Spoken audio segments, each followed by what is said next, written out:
En juillet 1965, dans une rue banale de l'Indiana, deux sœurs sont déposées chez une mère de famille respectable qui s'appelle Gertrude. Le père est forain, il doit partir travailler et il laisse 20 $ par semaine pour leur pension. En réalité, les filles connaissaient bien la maison. Sylvia était amie avec les filles de Gertrude et c'est après avoir passé une nuit sur place que l'idée est née. Les parents Likens, Lester et Betty traversaient une crise conjugale grave. Ils voulaient partir seuls sur les routes pour tenter de sauver leur mariage loin du chaos de leurs enfants. En voyant Gertrude, cette mère de famille qui semblait gérer 6 enfants seuls, bien qu'enceinte d'un 7e, ils ont cru trouver la solution miracle. Quand il fait ça, il pense mettre à l'abri la mère de famille et les 2 enfants. Là, il ne sait pas qu'il vient de livrer Sylvia. Oui, Sylvia Marie Likens. Elle était surnommée Cookie par ses amis. C'était une jeune fille de 16 ans, fan absolue des Beatles et de musique. Ses parents étaient des forains, ce qui l'obligeait à une vie nomade, changeant sans cesse d'école. On la décrivait comme douce, polie et travailleuse. Elle gagnait son propre argent de poche en faisant du babysitting et du repassage pour les voisins. Et elle en donnait une partie à sa mère pour aider le foyer. Elle était fusionnelle avec sa petite sœur Jenny. Elle était décrite comme une fille confiante et vive avant de rencontrer Gertrude. Elle ne sait pas qu'elle est dans la maison d'une prédatrice. Et la prédatrice, c'est Gertrude, la mère de famille. Elle a un peu une santé mentale par un lambeau.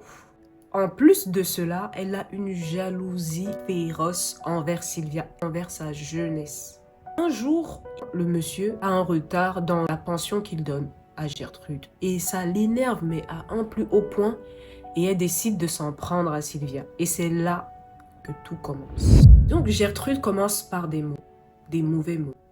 Puis, c'est des gifles. Elle accuse Sylvia de pratiquement tout. Elle l'accuse de voler des bonbons. Elle l'accuse aussi de mentir sur sa vertu. Elle commence à monter ses propres enfants contre Sylvia. Comme le monsieur, il n'est pas là. Il ne sait pas tout ça. Et un jour, elle décide de l'enfermer au sous-sol. Donc maintenant, le sous-sol devient son lieu de vie.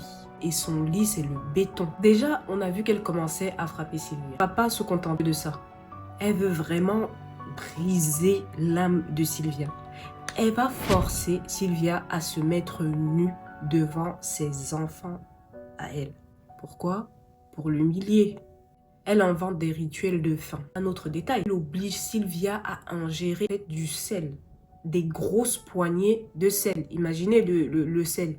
Ça, les lèvres se craquellent, la gorge sèche. Comme si ça ne suffisait pas, elle lui interdit de boire de l'eau. La pauvre Sylvia, elle supplie. Et ce n'est pas tout. Elle commence à inviter les garçons du quartier, des gamins de 12-15 ans, pour qu'ils s'amusent avec Sylvia. C'est-à-dire qu'elle transforme la torture en activité extrascolaire. Elle leur dit que Sylvia est une mauvaise fille et qu'ils ont le droit de la punir. En fait, certains, ils s'y plaisent tellement qu'ils apportent même des bonbons à Gertrude pour pouvoir exercer cette activité-là. Le ticket d'entrée à la cave. Parmi ces garçons, il y avait Richard Hobbs et Coy Hubbard. Ils ne se contentaient pas de frapper. Sous les yeux de Gertrude, ils ont utilisé des bouteilles en verre et des objets brûlants. Mais c'est sans compter ce qui se passe ensuite.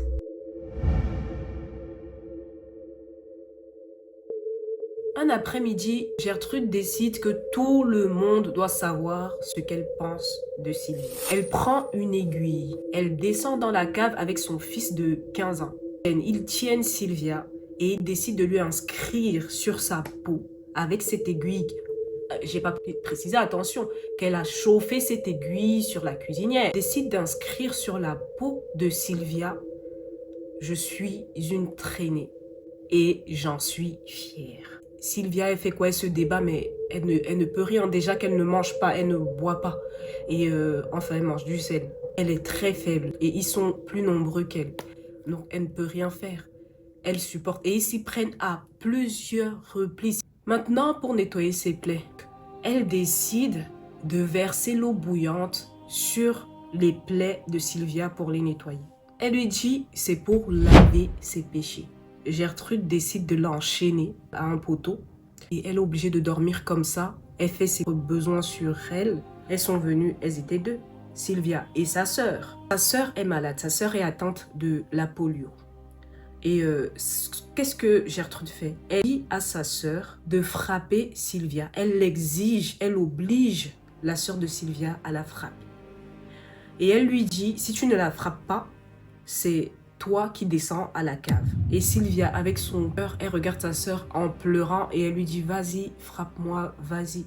Et elle dit, frappe-moi fort comme ça, tu ne descends pas à la cave. Parce qu'elle ne veut pas que sa sœur subisse ce qu'elle est en train de subir.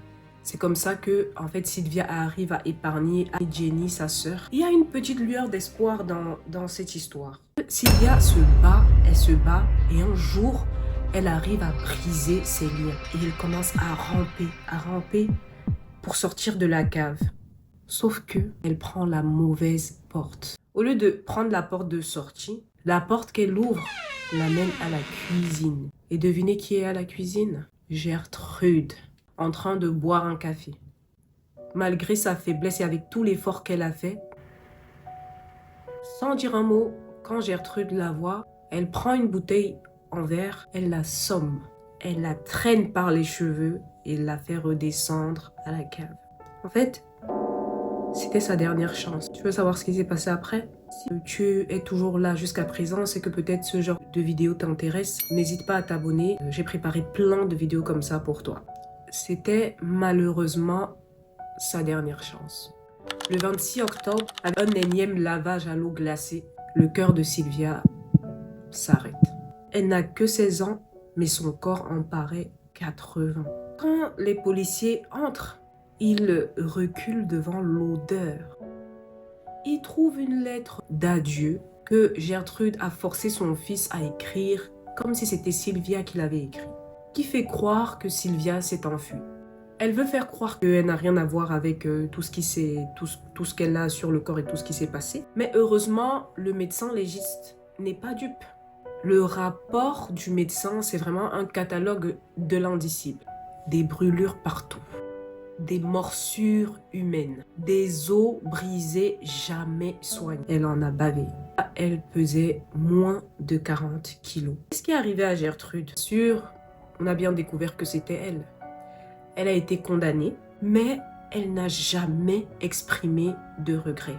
Elle a fini ses jours en prétendant qu'elle voulait juste éduquer Sylvia.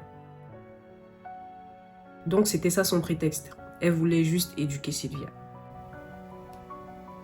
La fameuse cave a été démolie. Mais je me suis posé la question du voisinage. Est-ce qu'il n'y avait pas des voisins qui entendaient des bruits ou qui pouvaient venir la secourir?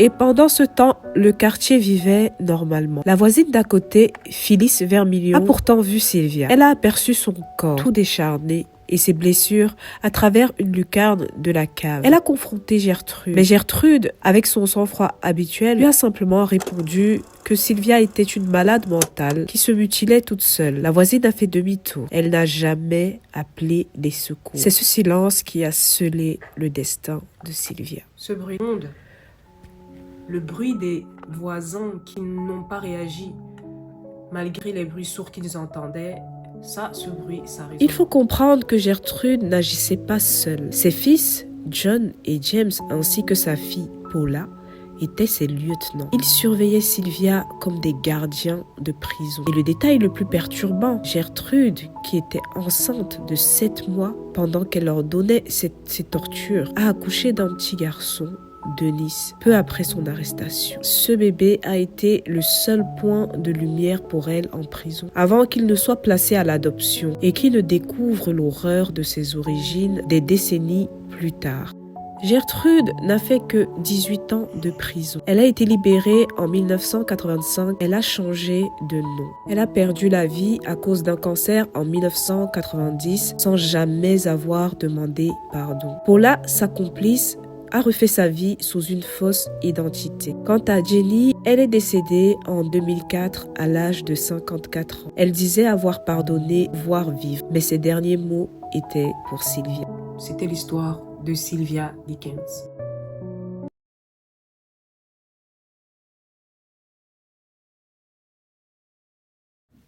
Imaginez qu'on vous retire le monde entier pendant 25 ans. Pas de lumière, pas de vêtements, pas de voix humaine, juste le silence et l'obscurité. C'est le destin de Blanche Monnier, une femme dont la beauté était si pure qu'elle est devenue sa propre prison. Restez bien jusqu'à la fin car le secret que la police a découvert dans cette chambre va vous hanter bien plus que n'importe quel film d'horreur. Voici le combo Wine O'Clock et l'histoire de la séquestrée de Poitiers.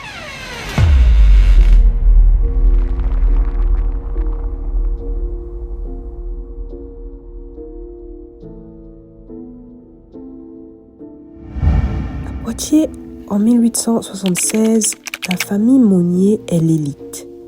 Madame Monnier est une veuve respectée, une sainte aux yeux de l'Église. Sa fille, Blanche, est d'une élégance rare. Mais à 25 ans, Blanche tombe amoureuse d'un homme qui ne convient pas. Un avocat sans le sou. Sa mère, terrifiée par le scandale social, lui lance un défi. Renonce à lui ou tu ne sortiras plus jamais de cette maison. Blanche, par amour, dit non. Elle ne savait pas que ce non venait de sceller son sort pour les 2 prochaines décennies. Mais le plus terrible, c'est que Blanche n'est pas seule dans cette maison. Son frère, Marcel, un avocat respecté, vit à l'étage du dessous. Chaque jour, pendant 25 ans, il passe devant la porte de sa sœur. Il entend ses plaintes, il connaît l'odeur qui s'en dégage, mais il choisit le silence. Pour lui, la réputation de la famille vaut plus que la vie de Blanche. Du jour au lendemain, Blanche disparaît. Sa mère et son frère raconte qu'elle est partie en voyage ou qu'elle est devenue folle. En réalité, Blanche est à quelques mètres d'eux.